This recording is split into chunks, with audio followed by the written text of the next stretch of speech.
Thank you for joining us at the Roundtable. Brought to you by Community Education Arts, a nonprofit organization based in Noblesville, Indiana. I'm Alice Cavanagh-Ober, President of CE Arts. And I'm Sarah E. Morin, Secretary of CE Arts. Let's sit down at the Roundtable.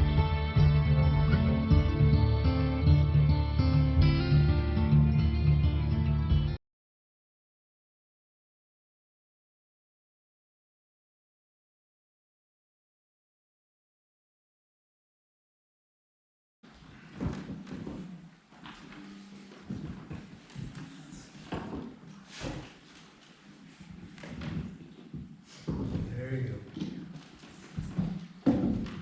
Oh, well, I had that completely on the wrong side. Well, it's just, I'm not a musician. Sorry. it's not that, it's just, there's not enough room for both my stands. I know.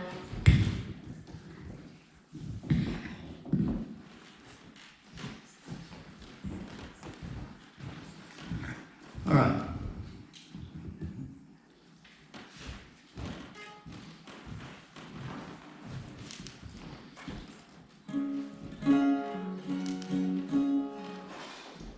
Everybody hear that?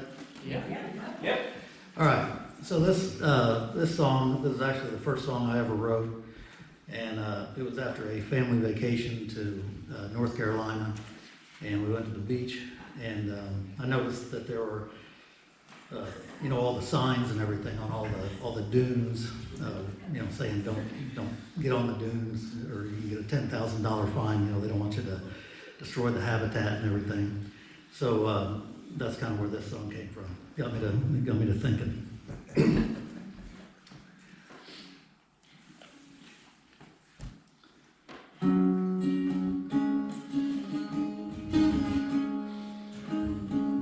We rented a cabin with a view of the sea.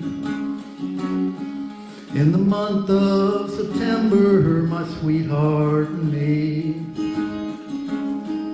In the pale autumn moonlight, we'd stroll hand in hand. The waves washing over the sand. Well, the season for tourists was long past its time. There was no one around us to witness my crime. Now somewhere beneath the North Caroline moon, my darling lies under a dune. Oh, she loved the ocean, but was fearful to swim. She told me her brother had drowned. So I drugged her with liquor, then I drug her on in. And the cold water drug her on down. Well, her family lay scattered and her parents passed on. There were no close relations to notice her gone. No good friends to wonder where my baby might be. And no one to blame it on me. So I buried her body right under a sign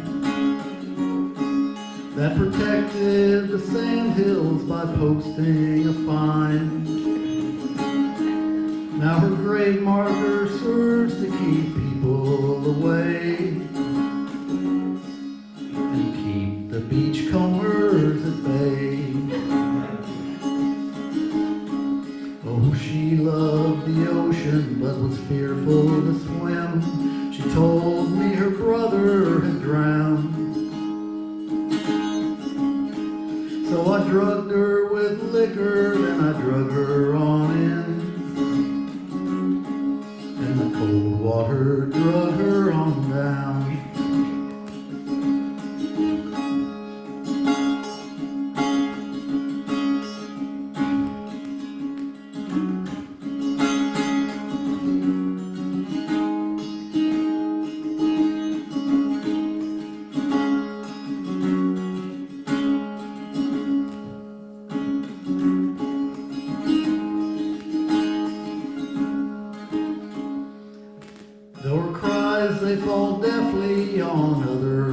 ears.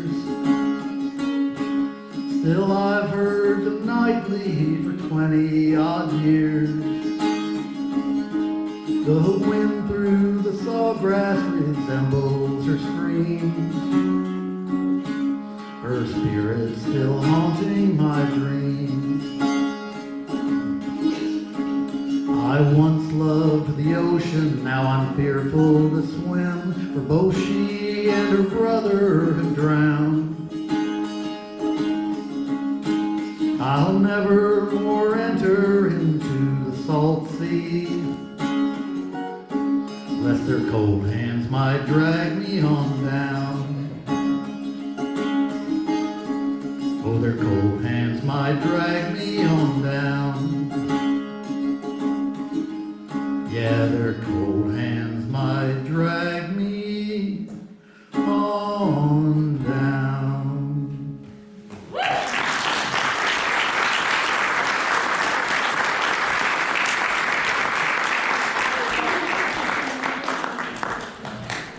I gotta say something just really fast before we move on. Steve's really tall. I just gotta say, every great musician has to have a murder ballad, and I think that's a pretty good one, so. All right.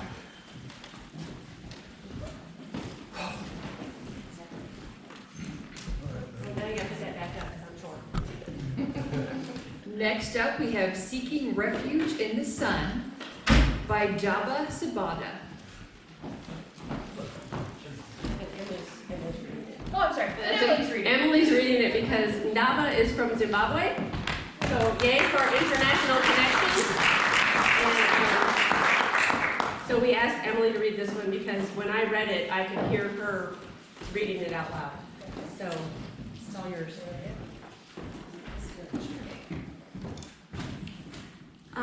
This is Seeking Refuge by Sibanda. Messages come in many shapes, sizes, and colors, but what is crucial is how we interpret and implement them. If friendships, relationships, or marriages were scripted like plays and movies, life would not be as dramatic and enigmatic as we know it to be. We write and practice our scripts as we live, love, and transition. I love the sky, how magic it is to marvel at that celestial dome as it towers above the earth. I begin to visualize daylight and the delight of sightseeing birds and insects as they fly in their sky. I bask in the cordiality and cuddle of the sun and wander away in a trance into the wonder of the clouds, lightning, and rainbows before arriving at the constellations. I then go clubbing with the night and its stars and the moon, though the stars hog the limelight. Finally, I decide to hang out with precious precipitations, dear family and friends. I mean lovely and lively chaps like rain, hail, drizzle, sleet, and snow. What fun! No company beats their watery warmth, harmonies, and hospitality, I swear. I love the wilderness in the form of wild animals, forests, vegetations, rocks, rivers, and beaches. These amazingly beautiful things go about their business despite human intervention. Bravo.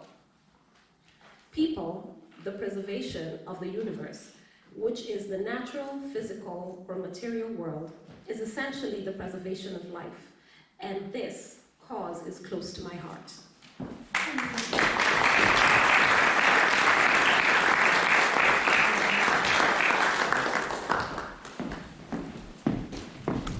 Right, next you're in for a treat, Blowing Things Up with Mark Wilkinson.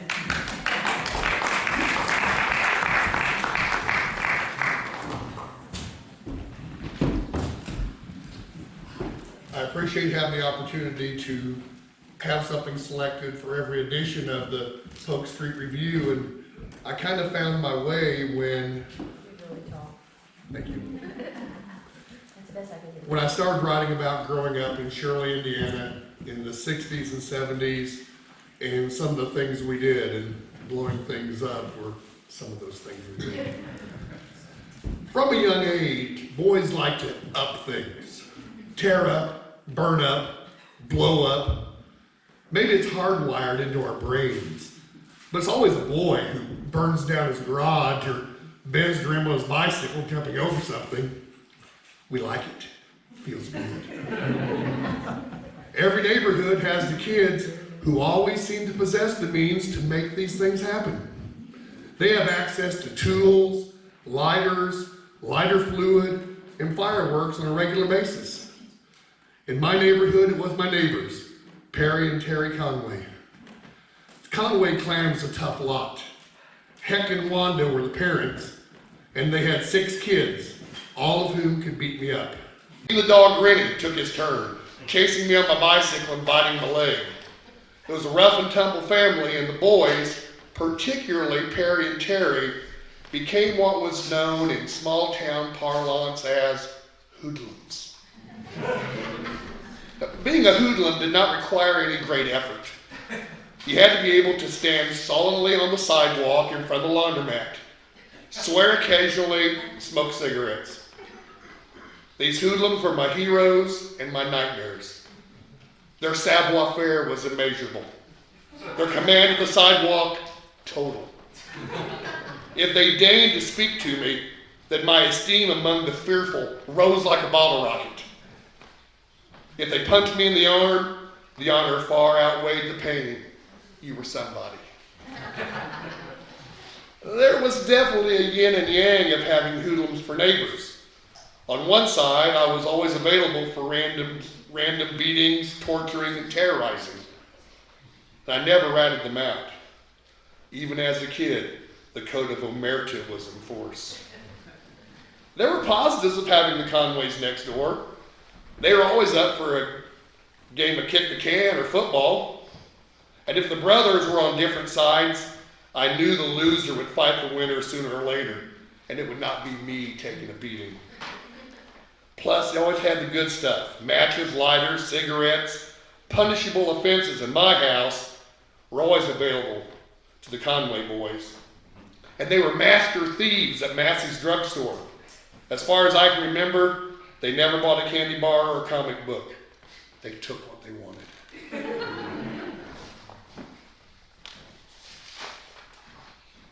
One of the real perks of having Perry and Terry for neighbors is that they would, in their way, look out for me. I was their thrall. They could torment, tease, torture, and terrorize me, but others had to get their permission. Work for me. Better the devil you know, right? Even though I was given relatively free rein to roam the streets of Shirley, Indiana at a young age, I was not what one would consider worldly. I knew my world. It was the corner of White and Shirley Streets. I knew what a firecracker was, but I'd never seen a blasting cap. A blasting cap is a small explosive used to detonate larger explosives, such as a stick of dynamite. They were, at the time of my youth, readily available and notoriously unstable. Basically, a blasting cap was a metal tube full of black powder with a fuse. They were the real deal and could blow off fingers with their blast and put out eyes with their metal fragments. When I was in elementary school, I'd never seen one. We walked to school in those days. Sometimes we cut through yards and down alleys. Sometimes we met our friends and walked down the sidewalks. One day I was taking the sidewalk home with my friends. As we approached an alley, I noticed something new and a little bit disconcerting. The Conway brothers were lurking in the alley. This was no surprise. They were notorious lurkers.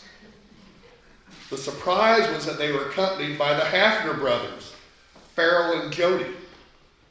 Most small towns had multiple hoodlum families that provided generations of smokers, truants, and thieves. The Conways and the Hafners were 2 of ours. Normally, the progeny of these clans kept their distance from one another, since proximity seemed to ignite some primal need to assert dominance, leading to blood, bruises, and repercussions from older siblings. Today, they lurk together. If I'd been paying attention, I would have cut down New Jersey Street, but it was too late to change. I would just take my chances on a punch in the arm, a minor inconvenience. As I attempted to ease past the group, Jody Hafner spoke to me.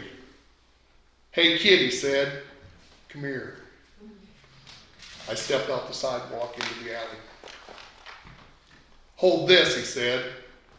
I took a chunk of concrete block from him, obedient to authority as always. "Drop it on that," he said.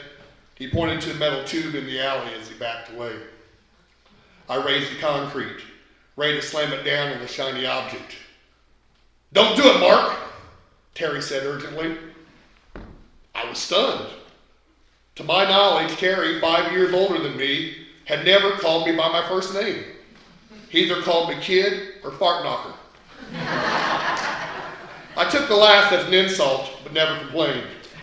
His authority was without question, both in nicknames and behavior. I did not drop the concrete. "That's a blasting cap," Terry said. He assumed his explanation was enough. I gave him the concrete and backed down the alley. I had no idea what a blasting cap was. It was years later when I realized that Terry Conway saved me from whatever maiming or blinding that this small explosive would have wrought on me. It was years after that when I realized that Jody Hafner would have let me hurt myself severely for his own enjoyment. That was a turning point in my relationship with my hoodlum neighbor. He cared enough about me, or the trouble he would get into, to keep me from blowing myself up. He never mentioned it to me, nor did I ever bring it up to him. I never ratted Jody Hafner out to my parents either, which may have been why Terry treated me better. He still called me fart knocker, but he did make it sound like an insult. I never became a hoodlum, but I admired their ethos, and I had the fingers and toes to prove it.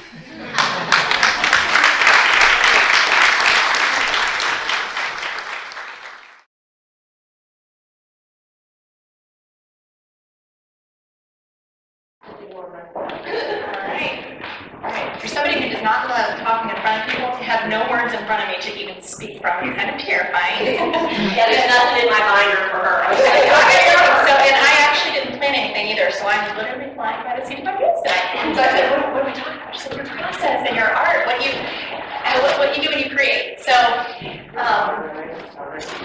thank you.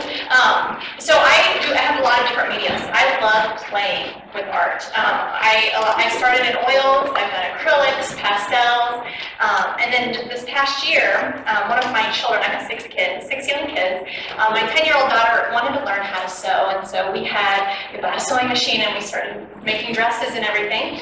And one day I was sitting around and there were scraps everywhere, all over the floor, and I just started playing with them. I picked up these scraps, I was getting ready to throw them away, and I was like, wait a second. And I love the colors of all these scraps.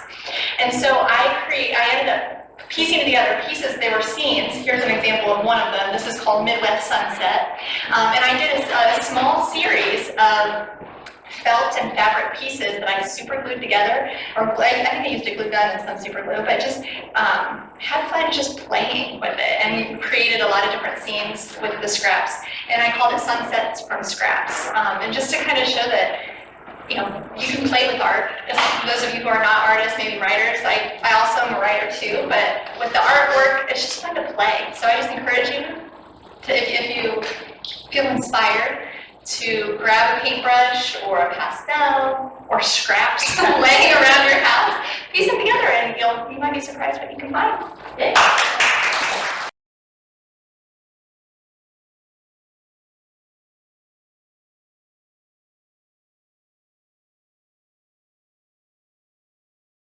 This has been At the Round Table with Alice And Sarah E. of Community Education Arts. Our nonprofit organization is based in Noblesville, Indiana. You can find us online at cearts.org. This activity made possible in part with support from the Indiana Arts Commission and the National Endowment for the Arts, a federal agency. We'd like to thank James Weston for writing our intro music and for his technical savvy. Join us next time At the Round Table.